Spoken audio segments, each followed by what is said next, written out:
राधे राधे। आप सबका मेरे चैनल में स्वागत है। आइए आज एक प्राचीन कहानी सुनते हैं। यदि आप इस चैनल पर नए हैं तो प्लीज़ सब्सक्राइब कर लीजिए। चलिए सुनते हैं। बहुत पुरानी बात है। एक गांव में एक ब्राह्मण परिवार रहता था। उसकी 2 बेटियां थीं, बड़ी और छोटी। ब्राह्मण बहुत पेटू था, हमेशा कुछ न कुछ खाने की ताक में रहता। एक दिन उसे एक मीठा पकवान खाने की इच्छा हुई। उसने अपनी पत्नी को अपनी इच्छा बताई। पत्नी ने कहा, वो तो ठीक है, पर पीठा के लिए घर में चावल का आटा, गुड़, नारियल आदि तो कुछ भी नहीं है। ब्राह्मण ने कहा, तुम चिंता न करो, मैं सब चीज़ों का जुगाड़ करता हूँ। यह कहकर वह भिक्षा मांगने के लिए निकल पड़ा। दिन भर इधर उधर से भिक्षा मांगकर वह देर रात घर लौटा। उसकी पत्नी ने पीठा बनाना शुरू किया। एक भी पीठा इधर उधर न हो जाए, इसलिए वह जमकर बैठ गया। उसके हाथ में रस्सी का एक बड़ा टुकड़ा था। हर पीठे के लिए वह रस्सी में गांठ लगा देता। इस तरह प्रत्येक पीठे का वह हिसाब रख रहा था, ताकि एक भी पीठा कम न हो। दोनों बहनें सो रही थी। पीठा बनने के क्रम में आवाज़ होने से बड़ी की नींद खुल गई। वह माँ के पास आकर बोली, मुझे भी एक पीठा दो न माँ।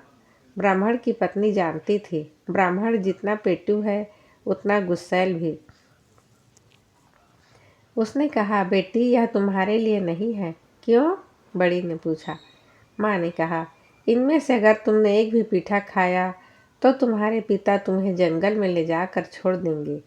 जंगल भेजेंगे तो भेजने दो, मुझे तो एक पीठा चाहिए। बड़ी ने मचलते हुए कहा। मजबूरन माँ को एक पीठा देना पड़ा। पीठा खाकर बड़ी सो गई। कुछ देर बाद छोटी की भी नींद खुल गई। वह भी माँ के पास आकर पीठा मांगने लगी। माँ ने जब उसे टालना चाहा तो उसने भी प्रश्न किया। माँ ने कहा, पीठा खाने से तुम्हारे पिता तुम्हें जंगल में ले जाकर छोड़ देंगे। छोटी ने कहा, भेजने दो। अंततः छोटी को भी माँ ने चुपके से एक पीठा दे दिया। पीठा खाकर छोटी अपनी दीदी के पास जाकर सो गई। ब्राह्मण की पत्नी सारी रात पीठा बनाती रही। अब ब्राह्मण छिपकर पीठों का हिसाब रखता रहा। सारा पीठा बनते बनते सुबह हो गई। पीठा खाने के लिए ब्राह्मण इतना उतावला था कि बिना हाथ मुंह धोए, बिना नहाए, बिना पूजा पाठ किए केले का एक बड़ा सा पत्ता बिछाकर पत्नी को सारा पीठा लाने को कहा। ब्राह्मण की पत्नी ने सभी पीठे को केले के पत्ते पर रख दिया। ब्राह्मण एक एक पीठा खाता जाता और रस्सी की एक एक गांठ खोलता जाता। 2 पीठे कम पाकर उसने चिल्लाकर पत्नी से कहा, समझ गया तुम्हारी चालाकी। तूने 2 पीठे दोनों लड़कियों को दे दिए हैं ना। ये दोनों लड़कियां एक दिन मेरी जान लेकर रहेंगी। दूसरे दिन सुबह ब्राह्मण ने दोनों बेटियों को बुलाकर कहा, चलो तुम्हें तुम्हारे बुआ के घर ले चलता हूँ। यह सुनकर दोनों बहनें अवाक रह गई। आश्चर्य से उन्होंने पूछा, हमारी कोई बुआ भी है? यह तो हमें मालूम नहीं था। हाँ भाई हाँ, तुम्हें पहले बताया नहीं था। अब चलो जल्दी करो। दोनों बहनें पहले कभी गई नहीं थी। बुआ के घर घूमने की बात सुनकर वे झट तैयार हो गईं। ब्राह्मण की पत्नी सब देख समझ रही थी और आशंकित भी हो रही थी, पर ब्राह्मण के क्रोध के डर से वह कुछ बोल नहीं पा रही थी। विवशतावश उसकी दोनों आंखों में आंसू आ गए और उन्हें पीठा देने के कारण वह मन ही मन स्वयं को कोसने लगी। दोनों बेटियों को ब्राह्मण सारा दिन इधर उधर घुमाता रहा। फिर उन्हें लेकर एक घने जंगल में पहुंचा। तब तक अंधेरा हो चुका था। दोनों बेटियों ने पूछा, बुआ का घर और कितनी दूर है पिताजी? ब्राह्मण बोला, बस अब हम लोग पहुंचने ही वाले हैं, लेकिन हम लोग अब चल नहीं पाएंगे। दोनों ने कहा, तो फिर तुम लोग उस पेड़ के नीचे थोड़ा आराम कर लो, मेरी गोद में सिर रखकर थोड़ा सो लो, उसके बाद हम आगे चलेंगे। ब्राह्मण बोला। पिता की बात मानकर दोनों पिता की गोद में सिर रखकर सो गईं। दोनों इतनी थकी थीं कि सोते ही उन्हें गहरी नींद आ गई। सुनहरा अवसर देख ब्राह्मण ने दोनों बेटियों का सिर गोद में उठाकर उनके सिरों के नीचे 2 ईंटें रख दी। उसके जेब से एक आलते की शीशी निकालकर आलते को इधर उधर छिड़क दिया। उसने सोचा कि जब दोनों बेटियां उठेंगी तो आलते को खून समझकर सोचेंगी कि कोई बाघ उसके पिता को घायल कर उठा ले गया है। वह अपनी बेटियों को जंगल में छोड़कर घर वापस आ गया। पहले छोटी की नींद खुली। पहले पिता को वहाँ न पाकर वह घबरा गई। उसने सोचा निश्चय ही पीठा खाने के अपराध के कारण उसके पिता उन्हें जंगल में छोड़कर चले गए हैं। उसने बड़ी को जगाया। उसे विश्वास ही नहीं हुआ उसके पिता उन्हें इस तरह छोड़कर जा सकते हैं। वह चारों ओर फैले आलते का खून समझकर बोली, लगता है पिताजी को बाघ उठा कर ले गया है। छोटी ने पूछा, फिर हमारे माथे के नीचे ईंट कहाँ से आई? हाँ, यह बात तो है, बड़ी ने कहा। तुम्हें याद है ना दीदी, हम पिताजी की गोद में सिर रखकर सोई थी। यदि बाघ पिताजी को ले गया तो हमारे सिर के नीचे ईंटें कौन रख देगा? निश्चित रूप से पीठा खाने के अपराध में ही पिताजी हमें जंगल में छोड़ गए हैं, छोटी ने कहा। छोटी की बात उसे सच लगी, परंतु वे क्या करें? चारों ओर घना जंगल, जंगली जानवरों की चित्कारें। अब वे क्या करेंगी, कहाँ जाएंगी? छोटी ने कुछ देर सोचने के बाद कहा, दीदी, इस समय हमें धैर्य से काम लेना होगा। चिंता करने, रोने धोने से कोई लाभ नहीं होगा। पहले हमें किसी सुरक्षित आश्रय की खोज करनी चाहिए। सामने एक विशाल बरगद का पेड़ है, उसकी ओट में हम रात बिता सकते हैं। उन्होंने बरगद के पेड़ की ओट में रात बिताई। सुबह होते ही वे जंगल से बाहर निकलने के लिए तेज कदमों से चलने लगी। कुछ दूर जाने के बाद उनकी दृष्टि कुछ देवकन्याओं पर पड़ी। वे कोई पूजा कर रही थी। उन्हें देख दोनों ने सोचा, दुर्गा पूजा तो 2 माह पूर्व ही हो चुकी है। दिवाली का समय भी अब नहीं है। फिर ये किसकी पूजा कर रही हैं? तभी किसी की आवाज़ उन्हें सुनाई पड़ी। ये लोग सूर्य देव की पूजा कर रही हैं। क्यों? उन दोनों बहनों ने पूछा। उत्तर मिला, दरिद्रता से मुक्ति पाने के लिए। दोनों बहनें उस ओर बढ़ी। वहाँ उनके खड़े होते ही पूजा का कलश उलट गया। देव कन्याएं चिल्ला उठी, कौन है ये पापी? क्या चाहती हो तुम दोनों? दोनों बोली, हम अत्यंत असहाय हैं। हमारे पिताजी कल रात हमें जंगल में छोड़कर चले गए। घूमते घूमते हम यहाँ आ पहुँची हैं। हम पर दया कीजिए। उनकी कातरवाड़ी सुनकर देव कन्याओं का मन पसीज गया। उन्होंने कहा, जाओ सामने के तालाब में स्नान करके आओ, फिर हमारे साथ सूर्य देव की पूजा करना। दोनों तालाब में स्नान करने गई। पानी में पैर रखते ही तालाब का सारा पानी सूख गया। उन लोगों ने वापस आकर देव कन्याओं को सारी बात बताई।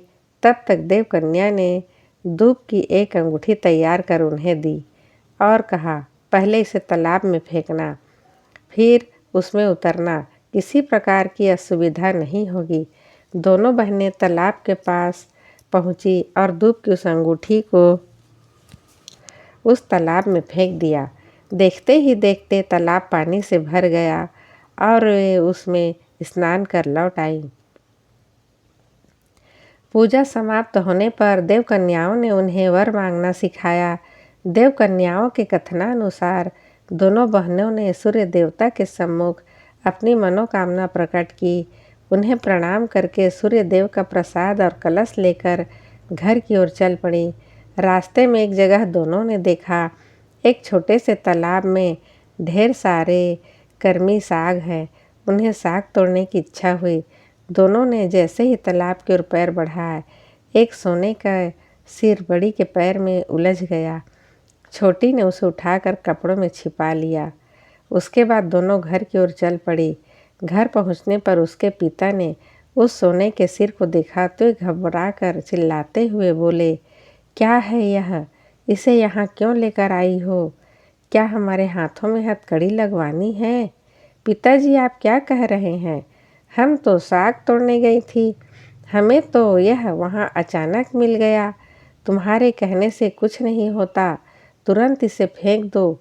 यह कहकर ब्राह्मण ने खुद ही सोने का सिर फेंक दिया, लेकिन आश्चर्य, वह सिर फिर लौटकर आ गया।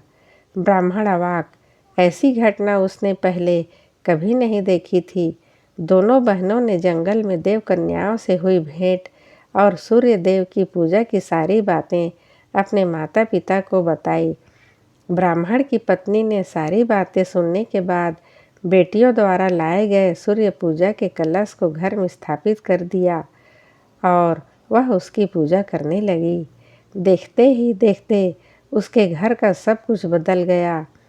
ब्राह्मण की पत्नी को चांद सा पुत्र हुआ। सूर्य देव की कृपा से बड़ी को उस देश के राजा के साथ तथा छोटी का वहाँ के मंत्री के साथ विवाह हो गया। बेटियों के ससुराल जाने से पहले ब्राह्मण ने उनसे पूछा, हाँ तो बेटी, तुम लोगों की इच्छा है तो बोलो। बड़ी ने कहा, बहुत दिनों से मछली का शोरबा नहीं पिया, खूब इच्छा हो रही है। छोटी ने कहा, आज अगहन माह का रविवार है, मैं सूर्य देव की पूजा करना चाहती हूँ, इसके लिए ज़रूरत का सारा सामान ला दीजिए। ब्राह्मण ने सारा सामान ला कर दे दिया। अपना अपना काम निपटाकर दोनों हाथी पर चढ़कर अपने अपने पति के घर को रवाना हुई। बड़ी रिस जिस रास्ते से गुजर रही थी उसके चारों ओर महामारी फैल गई। लोगों के घर द्वार आग में जलकर गिरने लगे। चोरी डकैती खून राहजनी चारों ओर होने लगी। दूसरी ओर जिस रास्ते से छोटी जा रही थी उसके चारों ओर से खुशी की आवाज़ें आ रही थी। पेड़ पौधे फूलों से लदे हुए थे। खेतों में सुनहरी फसलें लहलहा रही थी। बड़ी राजा के साथ राजमहल में आई। राजा की माँ द्वार पर ही सोने की चौकी सोने की डलिया लेकर खड़ी थी। बड़ी ने जैसे ही सोने की चौकी पर पैर रखा वह लोहे में बदल गई। उसके सिर पर सोने का डलिया छुआते ही डलिया भी लोहे में बदल गई। सास बड़बड़ाती हुई बोली, ऐसी कुलक्षणी बहू मैंने कभी नहीं देखी। उधर छोटी के साथ अलग प्रकार की घटनाएं घटी। मंत्री राजा की तरह संपन्न नहीं थे। बहू के स्वागत करने के लिए मंत्री के पास न सोने की चौकी थी न सोने की डलिया। मंत्री की माँ साधारण सामान लेकर खड़ी थी, लेकिन चमत्कार हो गया। छोटी ने जैसे ही चौकी पर पैर रखा चौकी सोने की हो गई, डलिया भी सिर से छुआते ही सोने की हो गई। ऐसी सुलक्षणी बहू पाकर सास की खुशी का ठिकाना नहीं रहा। इतना ही नहीं, बड़ी को रानी बनाकर लाने के बाद से ही राजा के मानो बुरे दिन आ गए थे। कभी हाथी खाने में हाथी मरने लगे, कभी घुड़साल में घोड़े। राज्य में चारों ओर महामारी फैल गई। लोगों ने आपस में कहना शुरू किया, ऐसी कुलक्षणी बहू तो कभी नहीं देखी, एक एक कर सबको खा जाएगी। राजा को खटका लगा। एक तरफ उसके घर का बुरा हाल, दूसरे ओर मंत्री के दिन पर दिन उन्नति। एक दिन राजा ने मंत्री से साफ शब्दों में पूछ लिया, यह सब कैसे हो रहा है? मंत्री बोला, यह तो मैं भी नहीं समझ पा रहा हूँ महाराज। राजा ने कहा, चाहे जो हो, कुलक्षणी बहू मुझे नहीं चाहिए, कल ही उसकी गर्दन कटवा देना। मंत्री धर्म संकट में पड़ गया, लेकिन राजा का आदेश वह टाल नहीं सकता था। लाचार होकर जल्लाद को बुलाकर उसने राजा के आदेश का पालन करने को कहा, लेकिन जल्लाद को दया आ गई। उसने बड़ी को छोटी के घर के सामने छोड़ दिया और एक कुत्ते को काट कर उसका खून राजा को दिखा दिया। बड़े प्यार से बड़ी को अपने पास बैठाकर उसकी सारी बातें सुनी। फिर कहा, जानती हो दीदी, यह सब सूर्य देव के कोप से हुआ है। छोटी ने बड़ी को अपने ही घर में इस प्रकार छिपा कर रखा, उसके पति को भी इसकी भनक नहीं लग सकी। उधर सूर्य देव की कृपा से ब्राह्मण ने अपने पुत्र की शादी करने की बात सोची। एक दिन बारात लेकर वह अपने बेटे का विवाह करने निकला। कुछ दूर जाने पर लड़के ने कहा, ओह, सरौता लाना तो मैं भूल ही गया। ब्राह्मण बोला, कोई बात नहीं, मैं तुरंत लेकर आता हूँ, तुम लोग यही प्रतीक्षा करो। ब्राह्मण दौड़ते दौड़ते घर पहुँचा। ब्राह्मण की पत्नी उस समय दरवाज़ा बंद कर सूर्य देव की पूजा कर रही थी। ब्राह्मण प्रतीक्षा नहीं कर सका, दरवाज़ा तोड़कर घर में घुसा। गुस्से से वह थरथर काँप रहा था। लाठी के प्रहार से उसने सूर्य देव के कलश को चकनाचूर कर दिया। उसके बाद सरौता लेकर तेजी से उस ओर चल पड़ा जहाँ उसका बेटा बाराती इंतजार कर रहे थे, लेकिन वहाँ कोई नहीं था, न बाराती न गाजा बाजा, केवल उसका बड़ा बेटा खड़ा खड़ा रो रहा था। बहुत दुखी होकर ब्राह्मण घर लौट आया, परंतु यह क्या, विशाल घर के स्थान पर पहले जैसा फूस का घर ब्राह्मण हतप्रभ रह गया। उसकी पत्नी रोती हुई बोली, भगवान ने जो दिया था सब ले लिया। ब्राह्मण शांत भाव से बोला, जो होना था वह हो गया, सब भूलकर तुम फिर उनकी पूजा करो। ब्राह्मण की पत्नी दुखी होकर बोली, कैसे करूँगी पूजा, कुछ भी तो घर में नहीं है। ब्राह्मण बोला, चिंता मत करो, मैं सारी व्यवस्था करता हूँ। ब्राह्मण सहायता पाने की आशा में छोटी बेटी के घर गया। बेटी के ठाट बाट देखकर वह दंग रह गया। उसने देखा दासियां सोने के घड़े में जल डालकर उसे नहला रही हैं। ब्राह्मण ने दासियों को अपना परिचय दिया, लेकिन उन्हें उसकी बात का विश्वास नहीं हुआ। तब ब्राह्मण ने घास की एक अंगूठी बनाकर पास रखे एक घड़े में फेंक दी। जब दासियां छोटी के सिर पर जल डाल रही थी, तब एक घड़े से वही घास की अंगूठी गिर पड़ी। छोटी ने पूछा, यह क्या है, किसने इसमें डाला है? एक दासी बोली, एक आदमी ने बताया कि वे आपके पिता हैं। छोटी ने आदेश दिया, उन्हें जल्दी यहाँ ले आओ। दासियां शीघ्र ब्राह्मण को अंदर ले गई। छोटी ने अपने पिता का आदर सत्कार किया, फिर बहुत सारा रुपया पैसा सामान देकर ससम्मान उन्हें विदा किया। लेकिन रास्ते में ही डाकुओं ने उसका सब कुछ लूट लिया। बेचारा ब्राह्मण खाली हाथ घर लौटा। पति को खाली हाथ लौटा देख उसकी पत्नी ने पूछा, क्या बेटी ने कुछ भी नहीं दिया? ब्राह्मण बोला, दिया तो था, लेकिन डाकुओं ने सब कुछ लूट लिया। अब क्या होगा? पत्नी ने पूछा। इस बार तुम जाओ। ब्राह्मण बोला। ब्राह्मण की पत्नी छोटी बेटी के घर गई। ब्राह्मण की पत्नी गई, वहाँ उसका बहुत आदर सत्कार हुआ। उसने अपने आने का कारण बताया। छोटी अपनी माँ को सलाह देती हुई बोली, तुम यहीं सूर्य देव की पूजा करके घर जाना। ब्राह्मण की पत्नी मान गई। उसके बाद पूजा का वही दिन आया। छोटी ने अपनी दीदी को पास रखने के लिए एवं पूजा करने के लिए कहा। पूजा के अंत में रविवार के दिन छोटी माँ ने दीदी को पूजा करके इच्छित वर मांगने को कहा। ब्राह्मण की पत्नी ने मांगा, मेरा सब कुछ पहले जैसा लौट आए। बड़ी ने मांगा, मेरा घर जैसा था फिर से वैसा हो जाए। मुझ पर पति की कृपा हो। देखते ही देखते बड़ी बेटी और माँ की इच्छाएं पूर्ण हो गई। उनके जीवन में किसी भी चीज़ का भाव न रहा। ब्राह्मण की पत्नी घर वापस आ गई। राजा अपनी पत्नी को पाकर बहुत खुश हुआ। फिर सब खुशी खुशी अपनी ज़िंदगी में रहने लगे। धन्यवाद। यदि आप इस चैनल पर नए हैं तो प्लीज़ सब्सक्राइब कर लीजिए। आपका दिन शुभ हो, मंगलमय हो। आप सदा हंसते रहिए, मुस्कुराते रहिए।